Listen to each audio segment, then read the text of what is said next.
गोंडा से बीजेपी प्रत्याशी कीर्तिवर्धन सिंह ने किया नामांकन। भारतीय जनता पार्टी के प्रत्याशी कीर्तिवर्धन सिंह उर्फ राजा भैया द्वारा आज गोंडा लोकसभा सीट से भारतीय जनता पार्टी के प्रत्याशी के रूप में एक सेट में अपना नामांकन पत्र गोंडा जिला अधिकारी कोर्ट पर दाखिल किया गया है। भाजपा प्रत्याशी कीर्तिवर्धन सिंह उर्फ राजा भैया के नामांकन के दौरान गोंडा भाजपा जिला अध्यक्ष अमर किशोर कश्यप, पूर्व कैबिनेट मंत्री व विधायक रमापति कश्यप, पूर्व कैबिनेट मंत्री व विधायक रमापति शास्त्री, विधायक गौरा प्रभात वर्मा और विधायक उतरौला राम प्रताप वर्मा शामिल रहे। वहीं नामांकन करने के बाद मीडिया से बात करते हैं गोंडा भाजपा प्रत्याशी और बीजेपी सांसद कीर्तिवर्धन सिंह उर्फ राजा भैया ने कहा कि जो भारतीय जनता पार्टी के मुद्दे हैं, देश का विकास करने का, गांव का विकास करने का, जिले का विकास करने का, इस मुद्दे को लेकर आज हमने अपना नामांकन पत्र दाखिल किया है। आने वाले 5 सालों में गोंडा जिले को एक टेक्निकल मामले में आगे लेकर जाना है और यहाँ पर एक इंडस्ट्रियल पार्क बनाने का काम हम लोगों द्वारा किया जाएगा।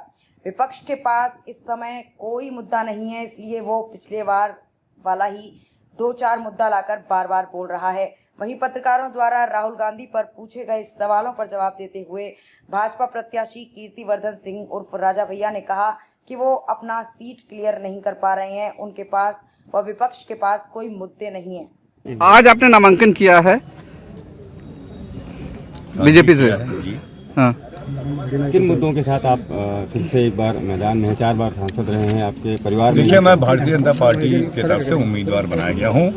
जो भारतीय जनता पार्टी के मुद्दे हैं वही सबके मुद्दे हैं। इस देश को आगे बढ़ाना है, समाज को आगे बढ़ाना है, विकास होना है।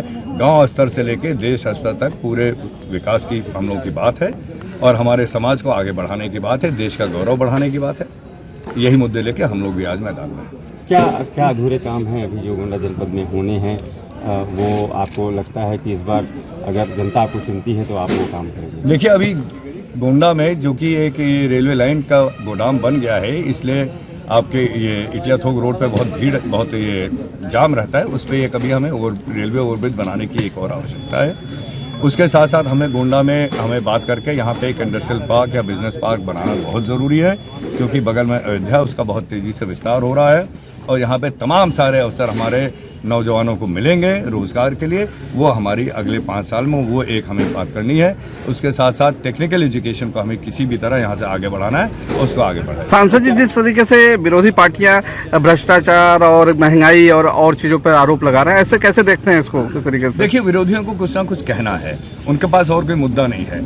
आजकल यही जो 2-4 ये इनके पास जो पुरानी चीज़ें वही रट लगा रहे हैं, वही जातवाद के मुद्दे को लेकर आगे हैं, वही उनको कहना है कोई विकास नहीं हुआ। लेकिन इसका बहुत सीधा साधा जवाब है, जब सपा की सरकार थी उस बीच में आप यहाँ देख लीजिएगा कि गोंडा में कितने रुपये लगे, कितने करोड़ों रुपये की सड़क बनी, कितने करोड़ों रुपये की बिजली लगी।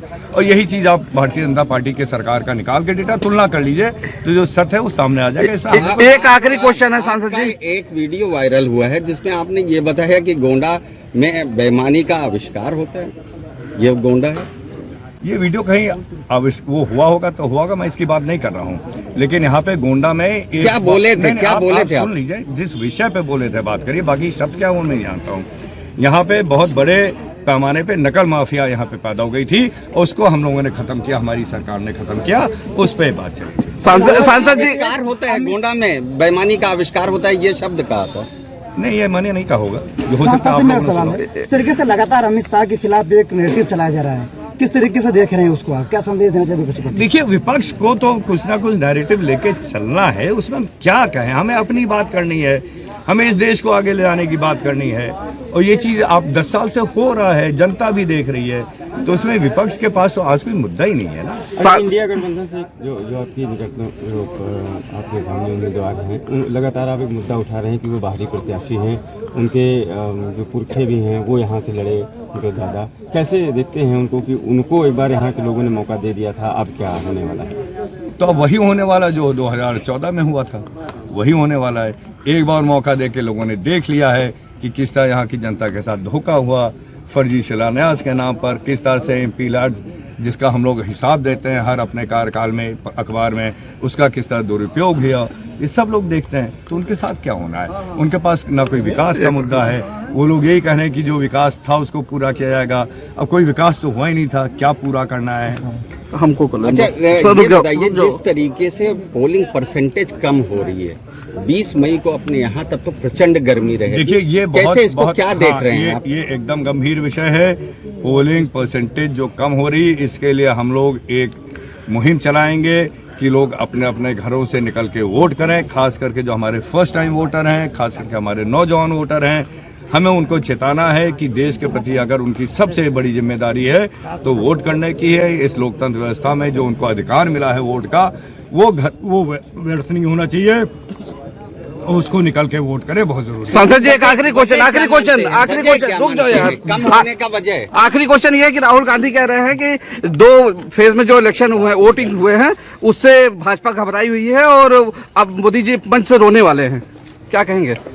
राहुल गांधी जी ने अमेठी और रायबरेली का टिकट क्या तय किया अभी तक?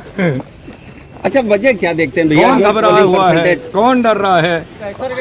जो उनके घर की सीट थी अभी तक वहाँ नहीं तय कर पाए। सांसद जी आकाश आनंद कह रहे हैं आप बताइए कि कौन आतंकवादियों की घबरा हुआ सरकार है। आकाश आनंद ने कहा कि आतंकवादियों की सरकार है। किस तरीके से किसके लिए कहा था मोदी की सरकार? भाजपा को परिचय? परसेंटेज कम होने का कारण क्या है? देखिए इस गर्मी में कभी कभी लोग नहीं समझ पाते क्या बोल रहे हैं। परसेंटेज कारण क्या मानते हैं?